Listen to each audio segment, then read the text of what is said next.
Sa lahat. Good evening, everybody. Lumipat dito. May idea ba kayo kung ano yung pag-uusapan natin ngayon? Wala. Na. Hindi ko kasi nailagay. Hindi ko nailagay. Oo. Surprise. Surprise. Oo.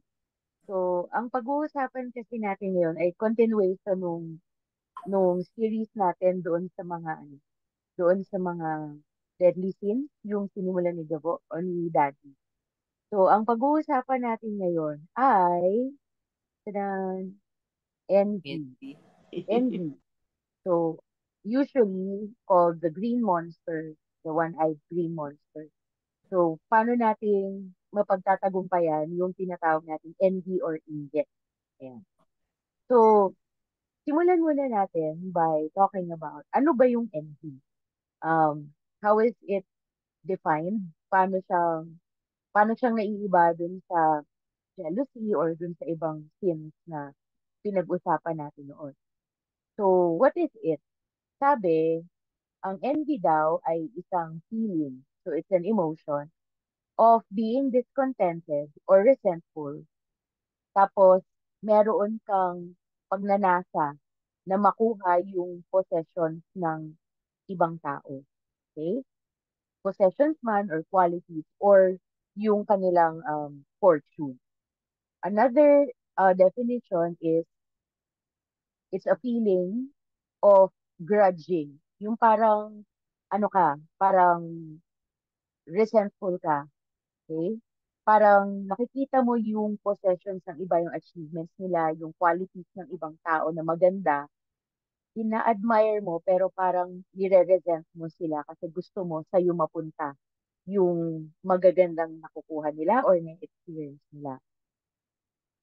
Also, resentment is, envy is resentment or sadness at another person's good fortune or excellence.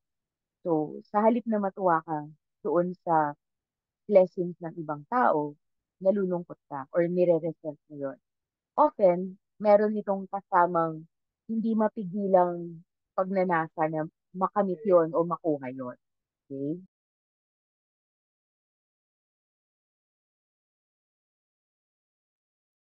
Okay, so tignan po natin. Ano ang ginagawa ng envy? So, bakit siya considered as one of the capital sins or bakit siya isa sa mga mortal sins kung tawagin?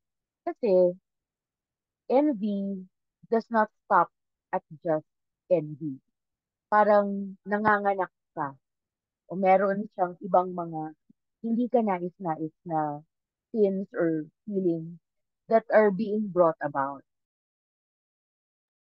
For example, envy results in jealousy and selfishness. Okay? May kaibahan yung envy at saka jealousy. Parang pag sinabing envy, naiinggit ka doon sa kung ano ang meron ng iba. Pag jealousy, meron kang mga bagay na magaganda na ayaw mong mapunta sa ibang tao. Gusto mo sa'yo lang yun. So in a way, you become selfish or possessive over the blessings that you have. Um, Isa pa, ang envy ay maaring magdulot ng covetousness and stealing. Parang dahil gusto mong makuha kung ano yung blessings ng iba, nanakawin mo yun sa kanila. Or sapilitan mong kukunin kahit na nakakasakit ka ng ibang tao. Also, envy can breed hatred. Parang dahil sa naiinggit ka sa isang tao, maaring magalit ka sa kanya, kamuhian mo siya kasi naiinggit ka na siya blessed, tapos ikaw, wala ka ng blessings na meron. So, in this regard, envy becomes a capital sin because it results in other sins, um, na hindi natin maggustuhan. Now, we're going to talk about some instances in the Bible, mga ilang kwento sa Bible kung saan nagmamanifest ang envy at kung ano yung mga nagiging resulta nito. First, we take a look at Genesis 4. verses 3 to 8. So, can we read silently together? O kaya, baka pwedeng merong magbasa. Ninang, gusto mong basahin yung nakasulat?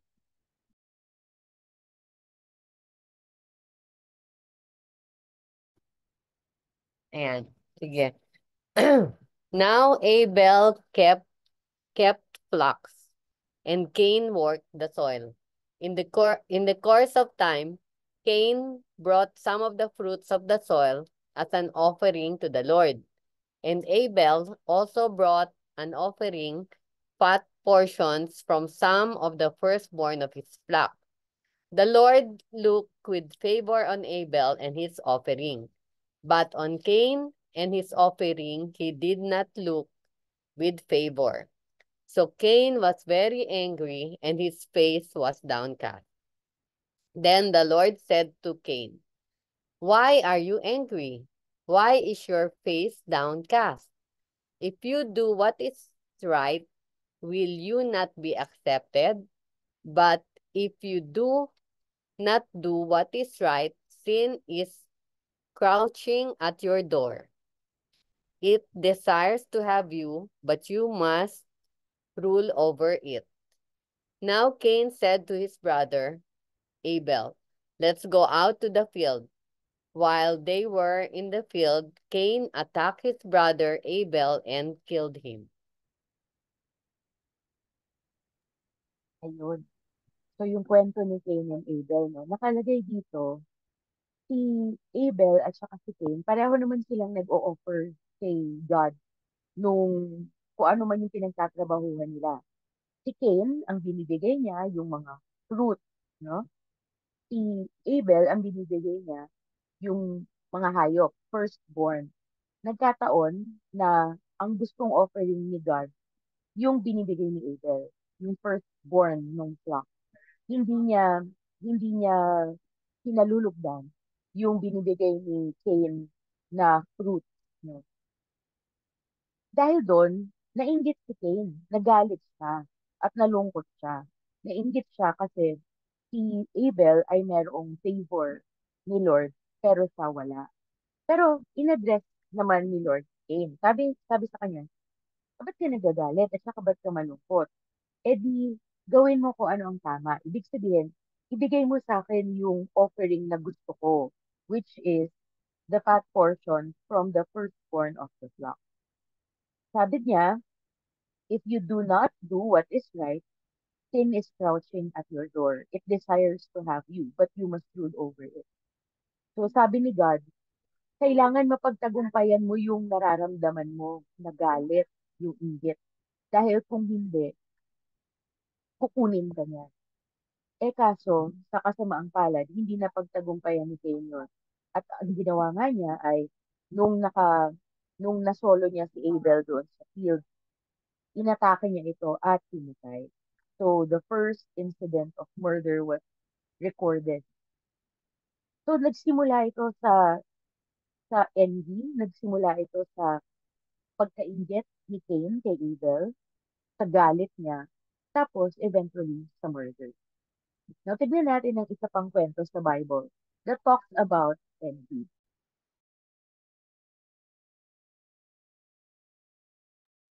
Ayan. So, baka po pwedeng, Tito Joe, nababasa niyo ba yung nakasulat? Kaya niyo basahin? Yung kwento ni Saul at saka ni David.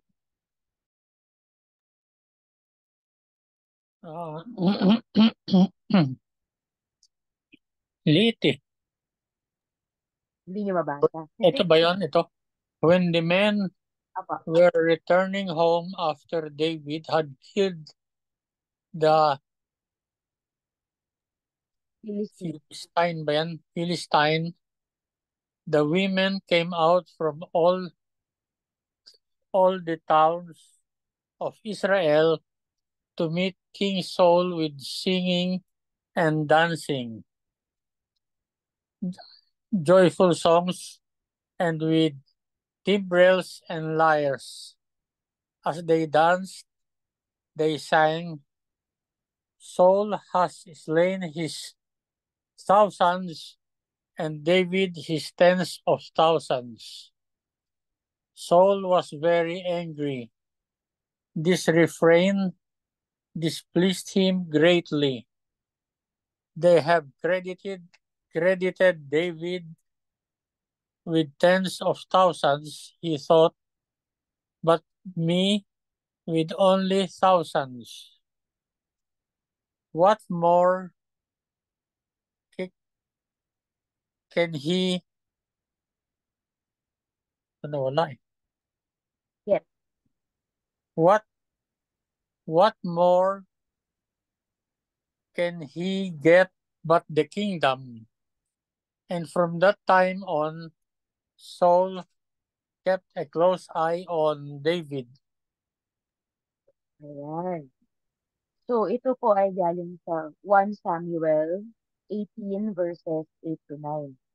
Sabi dito, ito yung ito yung moment after nung tagumpay ni David, di ba? Napatay niya si Goliath, nagre-rejoice yung mga tao kasi napatay yung kaaway nila. So, natural, nagre-rejoice lahat ng mga tao. And the women came out on the streets and they were happily singing, they were dancing, nagre-rejoice sila. Sabi nila, si Saul, ang daming napatay, libo-libo ang napatay ni Saul. And si David, tens of thousands yung napatay niya. Notice that meron, meron din, ah, meron din silang papuri kay Saul. Sabi nila, maraming napatay si Saul, thousands ang napatay niya. Sinabi lang nila na si David ay tens of thousands. And doon nag-focus si Saul sa praise na yun. Kaya galit na galit ka. Sabi niya, kay David, tens of thousands ang ang kinikredit nila. Sa akin, thousands lang. Kinumpara niya yung sarili niya kay David. At dahil doon, nag, kumbaga parang naimbit sa na bakit si David mas ina-affirm ng mga tao. Bakit parang mas humahanga yung mga tao kay David kaysa sa kanya, siya yung hari. Kaya mula noon, pinantayan niya ng gusto si David at nagsimula sa kanyang puso yung galit, yung inggit, at yung desire na mapapatay si David. See, from a very simple um, incident where Saul heard the praises of somebody else, nagsimula na doon yung galit niya talaga at yung kagustuhan niya na mapatay, mawala si David para siya na yung pinaka maging sikat, no, or popular doon sa mga tao. Okay, here's another story. Kilala naman natin si Joseph, di ba? Joseph and his brothers. Si Joseph na anak ni Israel. Kaya mong basahin yung nakasulat?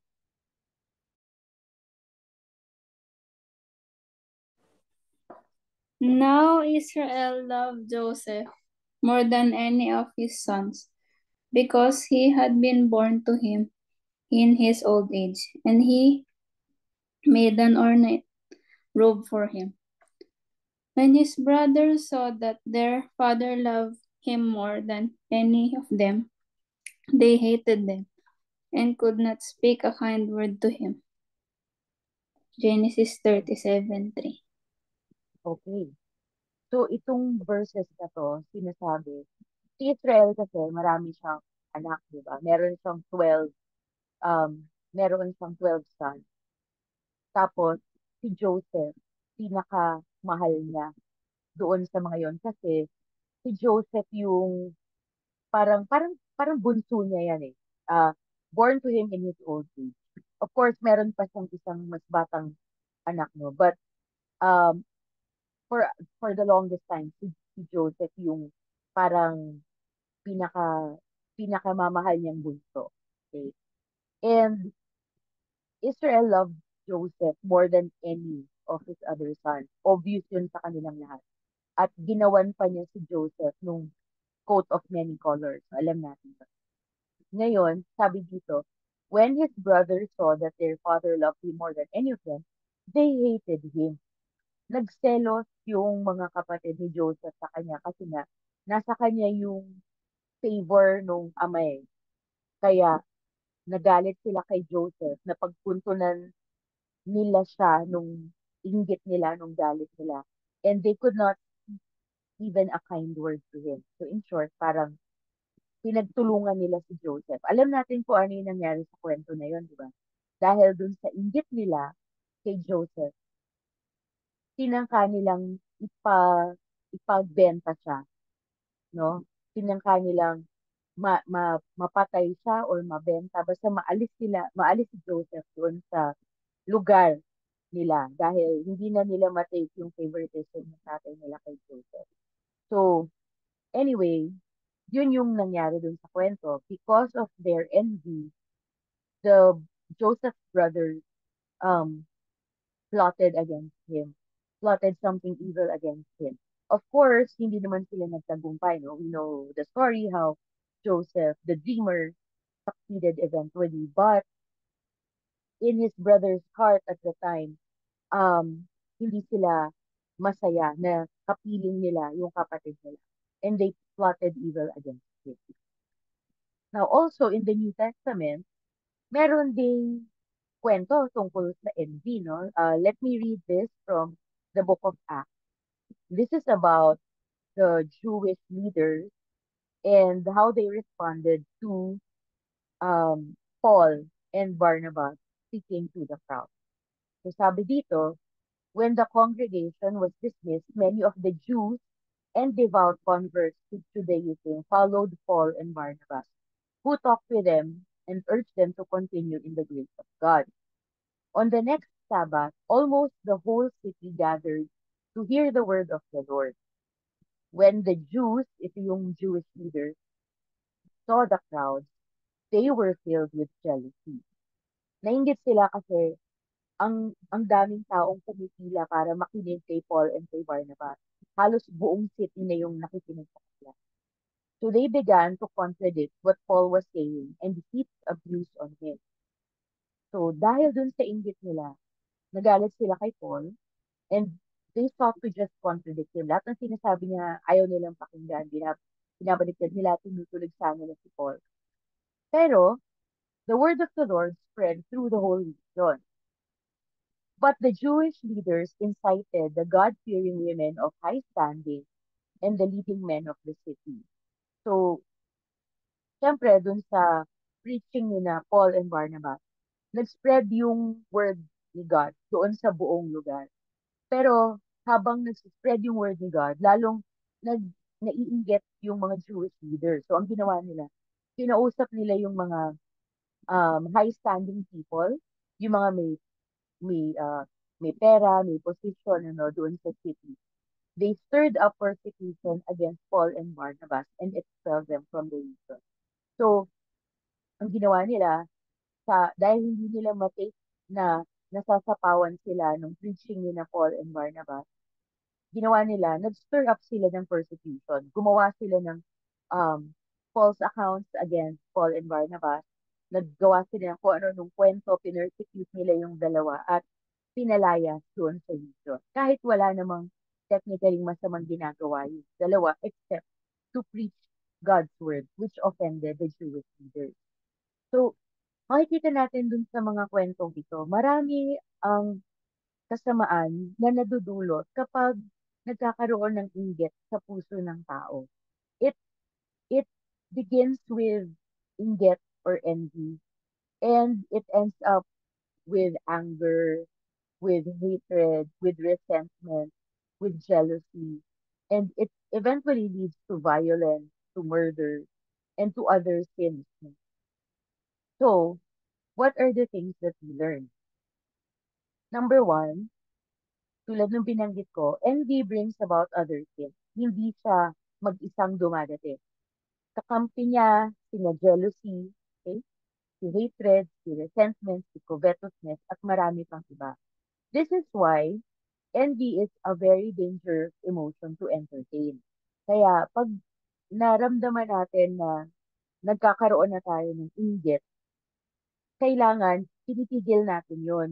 Dapat hindi natin ine-entertain sa sarili natin kasi maaaring kung ano pa yung magawa natin o maaaring lumala yung feelings or emotions na hindi maganda na mararamdaman natin. Kaya for example, no, naramdaman mo na naiinggit ka dun sa coworker mo dahil siya na-promote siya, tapos ikaw hindi. Pwedeng, pag hindi mo pinigilan yung feeling of envy or resentment mo, maaring dumating doon sa point kung saan iba-badmouth mo na yung coworker mo, no? Mag-iisip ka ng kung ano-anong gossip na pwede ikalat tungkol sa kanya para, kasi iniisip mo na, na-promote siya ng, hindi naman niya deserve yun. Ako dapat yung na-promote. Kailangan mapahamak siya para at least, parang yun yung mas deserve niya. Parang ganun. So, you, you end up doing slander. You end up doing something bad to somebody just because you envy that person. Pangalawa, okay, sabi sa James 3:16, for where you have envy and selfish ambition, there you find disorder and every evil practice. Nakita natin yon doon sa mga kwentong binasa natin kanina. Walang mabuting nadudulot yung envy. So, nung it became the downfall of Cain, of course, nung he became the first murderer, it became the downfall of Saul dahil kakahabol niya kay David at kakaplot niya against the Lord's anointed, diba? In the end, he had to fall on his own sword. Ano, ganun yung nangyari. It doesn't bode well for us when we envy other people. In the end, tayo rin yung masasaktan at makakasakit ng ibang tao. So, as much as possible, we avoid envy and selfish ambition. Pangalawa, so, envy makes it more difficult for us to be loving. Hindi tayo maaaring magmahal ng kapwa natin while at the same time, kinaiingitan natin sila. Bakit? Kasi paano ba ang practice ng Christian love? When we say, we love our brother or our sister, when we love our brethren, it means we wish what is best for them.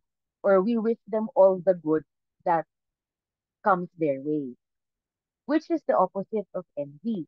Pag sinabing envy, ang nangyayari, kapag may good na nangyayari sa ibang tao, we begrudge them that. And parang nire-resent natin yun. Ayaw nating makuha nila yung blessing or ayaw nating matamo nila kung ano man yung mabuting nangyayari sa kanila. Instead, gusto natin sa atin lang yun mapunta, hindi sa kanila. So, it we cannot love somebody while at the same time being envious of them. Loving somebody means we cheer them on when something good happens to them. Hindi tayo naiinggit, hindi natin um, hinahangad na maagaw yon sa kanila. Instead, nagiging masaya tayo na sila ay binibiyayaan ng Panginoon. Sabi sa 1 Corinthians 13, love is patient, love is kind. It does not envy. It does not envy. It does not boast, and it is not proud. So, love, love and envy cannot coexist. Ibig sabihin, kung mahal natin ang isang tao, we do everything in our power para wag silang kaibigan. And number 3, ito, mahalaga to. Envy robs us of our peace. Because instead of being content with what we receive from God, hindi tayo nagiging grateful sa Kanya. Instead, tinitignan natin kung ano yung binibigay niya sa ibang tao. And we compare our blessings with theirs. And because of that, nawawalan tayo ng kapayapaan, di ba? Paano ba tayo nagkakaroon ng peace? We are able to attain peace when we are content with what we have, when we are grateful for the blessings that we receive, and when we do not compare ourselves with other people. But envy does that. Paano ka bang maiinggit? Maiinggit ka pag sa halip na nakatingin ka kay Lord, sa halip na nagwo-worship ka kay Lord at nagpapasalamat sa Kanya, tumitingin ka sa ibang tao at ikinukumpara mo ang sarili mo sa kanila. Tapos, tinitignan mo, uy, mukhang mas maganda yata yung blessing niya. Mukhang gusto ko rin yun. O mukhang mas gusto ko yung blessing niya kaysa dun sa natanggap ko. Okay? And it robs us of our peace of mind. It robs us of a heart of gratitude. And we become less grateful for what we receive. So, yan ang isa pang masamang epekto ng envy sa buhay natin. Sabi sa Proverbs 14, verse 30, a heart at peace gives life to the body, but envy rots the bones. So, of course, when we are at peace, pati yung katawan natin, nararamdaman yun ng physical body natin when we are at peace. But when we are envious, meron ding physical effects yan. Alam niyo ba yon? Na kapag naiinggit ka, dahil nagkakaroon ka ng galit, nagkakaroon ka ng resentment, nagkakaroon ka ng kung ano-ano pang mga negative emotions, may physical manifestations din yan. So, maaring tumaas ang blood pressure mo, maaring maging, dahil magagalitin ka, sumasakit parati ulo mo, and so on. Maraming mga negative effects din ito sa ating katawan. And number 4, ang envy ay nag-uugat sa insecurity. Dun sa pagka-dissatisfied natin sa buhay natin. It comes from a state of unbelief. No? Nanggagaling ito doon sa hindi natin pinaniniwalaan na makapangyarihan ng Diyos at ibinibigay niya sa atin kung ano yung nararapat para sa atin. Usually, when we are insecure about ourselves, when we do not recognize that God cares about us deeply, then we think that he doesn't give us what we deserve. Na parang kulang yung biyaya. Parang pinaniniwalaan natin na hindi sapat yung binibigay ni Lord sa atin um, na mas mahal niya ang ibang tao kaya mas binibless niya yung ibang tao kaysa sa atin. And that's the root of envy, insecurity. So sana ay pinaglalabanan natin itong pakiramdam na to kasi ang totoo, mahal na mahal tayo ni Lord. And binibigay niya sa atin kung ano yung nararapat para sa atin. Binibigay niya sa atin kung ano yung sa tingin niya will be for our best and for our good. Sabi sa James 1:5, if any of you lacks wisdom, you should ask God, who gives generously to all without finding fault, and it will be given to you. So kung gusto pala nating paglabanan yung envy, dapat humingi tayo nito, humingi tayo ng wisdom from God para mapaniwalaan natin o para ma-remind tayo na siya ay isang Diyos na nagbibigay generously sa lahat at ibibigay niya sa atin kung ano yung nararapat. So, right now, let's try to look at some tips. Paano ba natin mapagtatagumpayan yung inggit? Or how do we overcome envy? So, let's try to look at tip number 1. First is, we have to keep our eyes not on other people, but we have to keep our eyes focused on Jesus.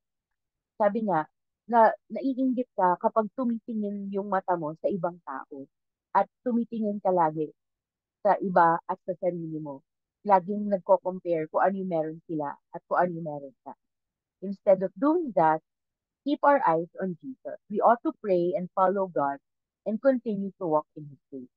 So, keep our eyes on Jesus so that we can focus on what's important and we can focus on what God wants for us. Sabi sa Luke 9:23-24, if anyone desires to come after me, let him deny himself and take up his cross daily and follow me. So instead of looking at what others have and what others are doing, we should concentrate on what it is that we should be doing, which is following Christ, denying ourselves. So kahit may nakakaramdam tayo ng konting discontent, parang sana may ganito ako, sana may ganito ako. Instead of focusing on what we perceive to be things that we lack, Let us take up our cross, deny ourselves of the things that we want, and focus on what God has given us, and just follow Him. Eventually, marirealize natin na some of the things that we want are actually things that we don't really need. And God will give us the things that we need and more, probably a whole lot better than the things that initially we asked for. So, kailangan lang ay sumunod tayo sa Kanya. Focus on Jesus and daily take up our cross to follow Him. Number 2, yan. Ang kalaban ng inggit ay pagpapakumbaba. Okay. Humility is the enemy of envy. Always be conscious of your standing in Christ. Always be aware that you are God's child. Be aware that you are special to the Lord. Special tayo sa Kanya, tinatanging niya tayo, mahalaga tayo sa Kanya, kaya ibibigay niya, hindi pwedeng hindi niya ibigay kung ano yung kailangan natin. Kasi mga anak niya tayo. But at the same time, know that just as we are special, other people are also special in His eyes. So, hindi lang tayo ang mahalaga sa Panginoon. Yung ibang tao, yung mga kapatid natin sa pananampalataya, maaring yung mga kasamahan natin sa trabaho, yung mga kapamilya natin, mga kapitbahay natin, mahalaga din sila kay Lord. So, ibig sabihin, kung aware tayo that we are loved and we are special and we will get everything that we need from the Lord, there is there's no need for us to look at other people and what they are getting. Kasi sapat na yung matatanggap natin eh. 'Di ba? Um, mahalaga tayo kay Lord and that should be enough for us. We shouldn't begrudge other people yung status din nila. Kasi lahat naman tayo, lahat naman tayong tinawag niya ay mga anak ng Diyos, di ba? So, yeah. Know that you are special, but so are others in His eyes. So, practice humility. Number 3, so, sabi sa Philippians 2:4, let nothing be done through selfish ambition or conceit, but in lowliness of mind, let each esteem others better than himself. So, kung, kung kaya natin, let's strive to think more highly of other people. Kumbaga, sa halip na unahin natin yung sarili natin, isipin muna natin yung kapakanan ng ibang tao. So, in humility, we will be able to look at other people and avoid being envious of whatever accomplishments and achievements they have. Pangatlo, yeah, let's learn to empathize. Ano ba ibig sabihin natin ng um, empathize? To empathize means to be compassionate, to feel what the other person is feeling, to be able to put yourself in the shoes of other people.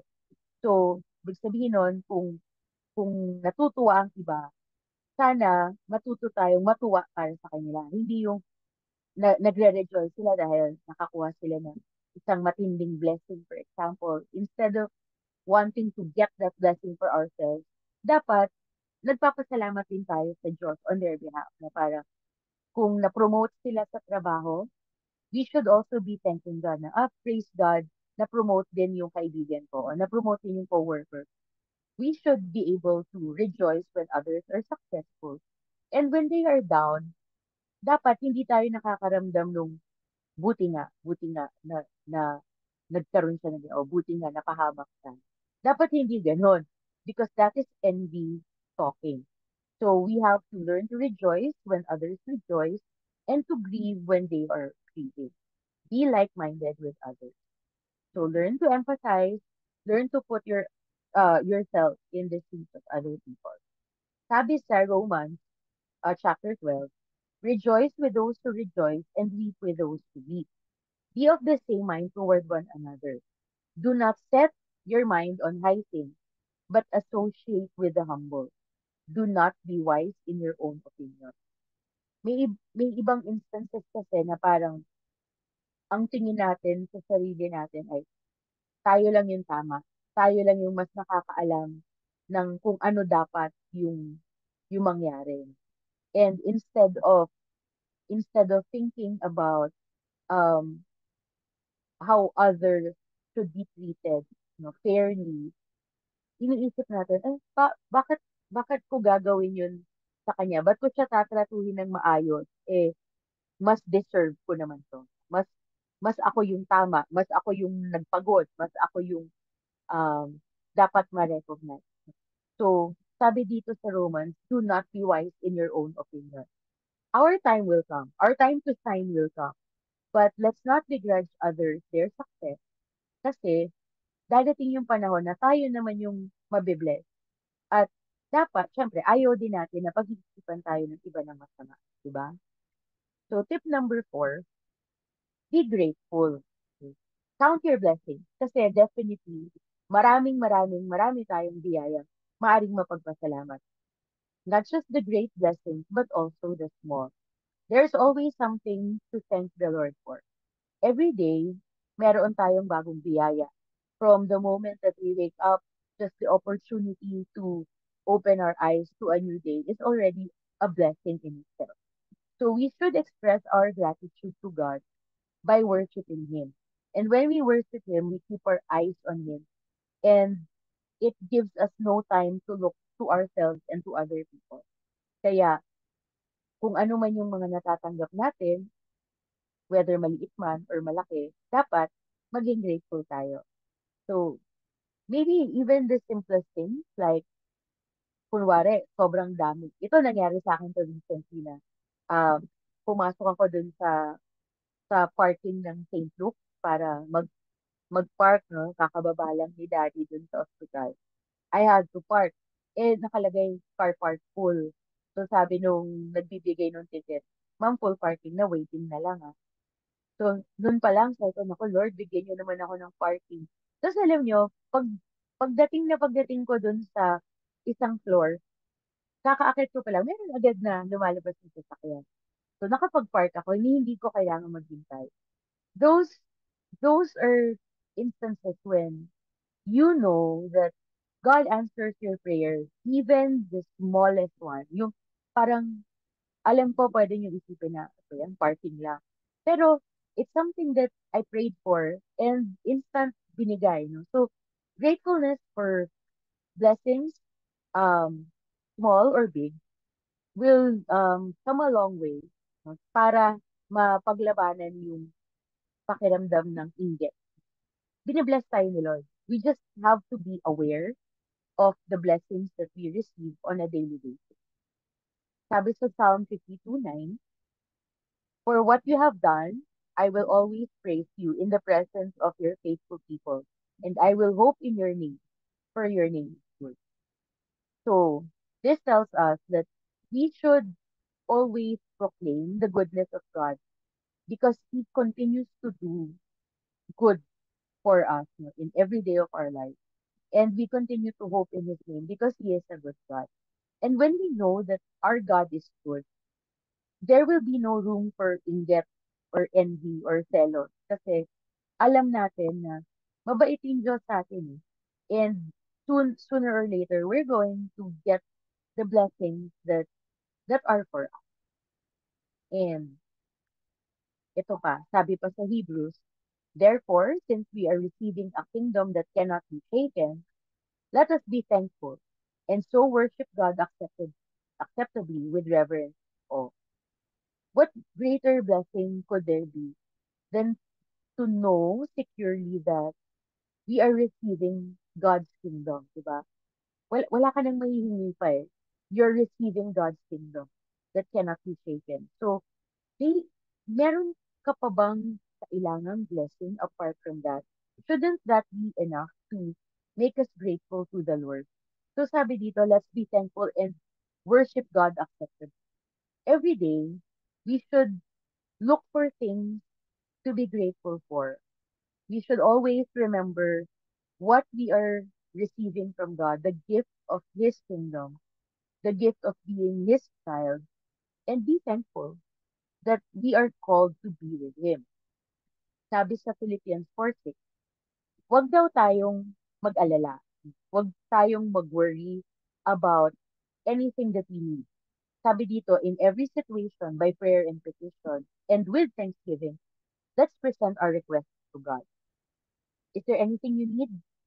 Sabi ko nga, no, simpleng bagay like parking nga, pinag, pinagbibigyan ni Lord. Ano pa yung mga daily provisions na kailangan natin? Kulang ba tayo sa resources? Wala ba tayong pambili ng pagkain? Meron ba tayong kinatatakutan? Is there something we're afraid of? O kaya, kulang ba tayo sa confidence sa sarili pag nag-a-apply ng trabaho? Or meron ba tayong kailangan para sa work? Or para sa isang relationship na gusto nating maisalba? Whatever it is that we need, we just need to present our request to God. And pangunahan na daw natin ng thanksgiving, sabi dito. And ahead of time, let's thank the Lord because we know that He will answer our prayer.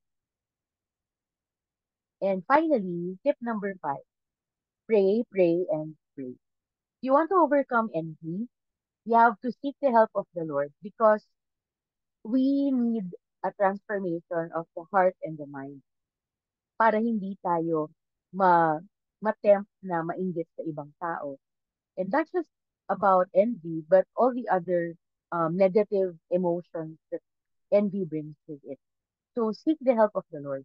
We have to always be connected to Him to pray na alisin niya sa puso natin yung inggit, yung selos at galit, resentment, para hindi tayo makakasakit ng iba at hindi rin tayo masasaktan. Romans 8:26 says, the Spirit helps us in our weakness. We do not know what we should pray for as we ought, but the Spirit Himself makes intercession for us with groaning which cannot be uttered.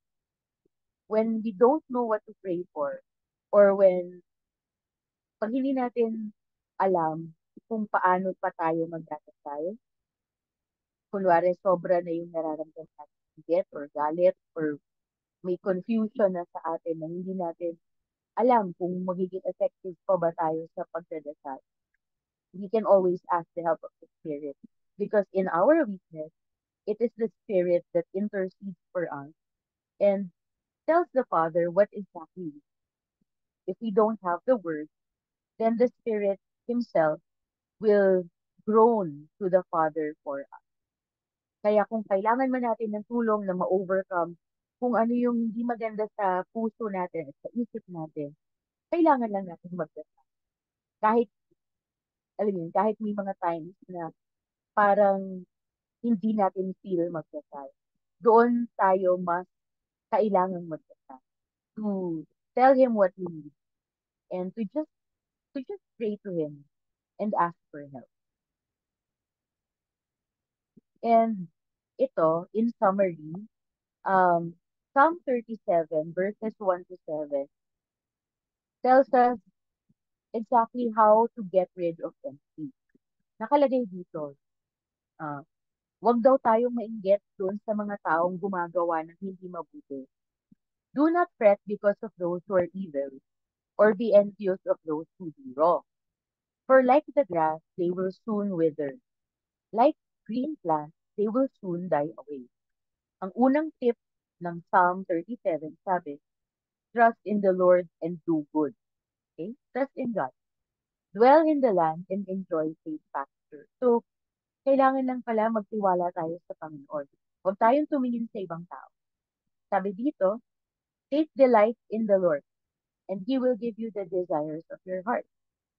So, instead of delighting in the blessings of other people, we should be delighting in the giver of the gift. Sabi, when we delight in the Lord, He will give us the desires of our heart. Ano man yung kailangan natin, ano man yung hinihiling ng mga puso natin, ibibigay niya yun. Basta ang uunahin natin ay siya. It says here, commit your way to the Lord. Trust in Him and He will do this. If you commit your way to the Lord, ito daw ang gagawin niya. He will make your righteous reward shine like the dawn, your vindication like the noonday sun. So sabi, if we are committed to God, He will make sure to reward us and He will vindicate us ano man yung, kung merong kung merong injustice na nangyayari sa atin. He will vindicate us at ipapakita niya yun sa ibang tao. Siya yung, kumaga siya yung magmamalaki para sa atin. We don't even have to um, brag to other people. Si Lord na ang bahala na mag-vindicate sa atin. And kaya wala tayong dapat i-envy sa ibang tao kasi kung alam natin na si Lord, salo niya tayo o siya ang bahala sa atin, if we know that God has our back, then there's nothing else that we need. That, everything good that we need, that we deserve, that should belong to us, will be given to us. So in closing, ito po yung gusto kong ibahagi sa inyo, a prayer against envy. Simple lang siya. And I hope that you can pray this with me. So let's pray together. Father, I confess that envy has entered my heart. I know, Lord, that you do not wish me to entertain this feeling. So I am here to ask you to help me overcome my envy and jealousy. Please always remind me that you always give me what is best for me, and that your blessings are more than enough. Thank you for all that you have given and for who you continue to be in my life. May I always remain grateful to you, and may I learn to rejoice at all times. In Jesus' name, Amen. So yun lamang po, and maraming salamat. Thank you.